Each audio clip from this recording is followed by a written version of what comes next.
विक्की अपने स्कूल में होने वाले स्वतंत्रता दिवस समारोह को लेकर बहुत उत्साहित था। वह भी परेड में हिस्सा ले रहा था। दूसरे दिन वह एकदम सुबह जग गया, लेकिन घर में अजीब सी शांति थी।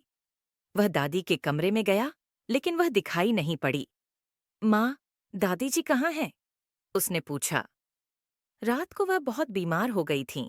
तुम्हारे पिताजी उन्हें अस्पताल ले गए थे। वह अब भी वहीं हैं। उनकी हालत काफी खराब है। विक्की एकाएक उदास हो गया।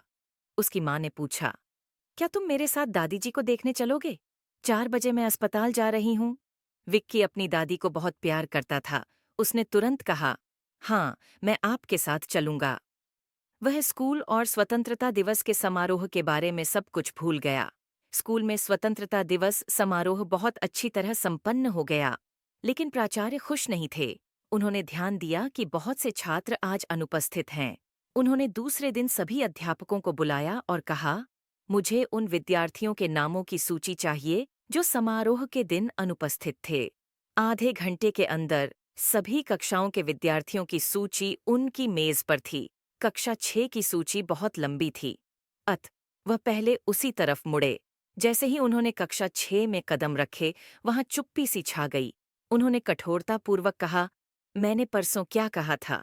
यही कि हम सबको स्वतंत्रता दिवस समारोह में उपस्थित होना चाहिए, गोलमटोल उषा ने जवाब दिया।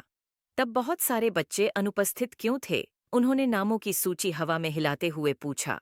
फिर उन्होंने अनुपस्थित हुए विद्यार्थियों के नाम पुकारे, उन्हें डांटा और अपने डंडे से उनकी हथेलियों पर मार लगाई। अगर तुम लोग राष्ट्रीय समारोह के प्रति इतने लापरवाह हो, तो इसका मतलब यही है कि तुम लोगों को अपनी मातृभूमि से प्यार नहीं है। अगली बार अगर ऐसा हुआ तो मैं तुम सबके नाम स्कूल के रजिस्टर से काट दूंगा। इतना कहकर वह जाने के लिए मुड़े, तभी विक्की आकर उनके सामने खड़ा हो गया। क्या बात है? महोदय, विक्की भयभीत पर दृढ़ था। मैं भी स्वतंत्रता दिवस समारोह में अनुपस्थित था, पर आपने मेरा नाम नहीं पुकारा। कहते हुए विक्की ने अपनी हथेलियां प्राचार्य महोदय के सामने फैला दी। सारी कक्षा सांस रोककर उसे देख रही थी।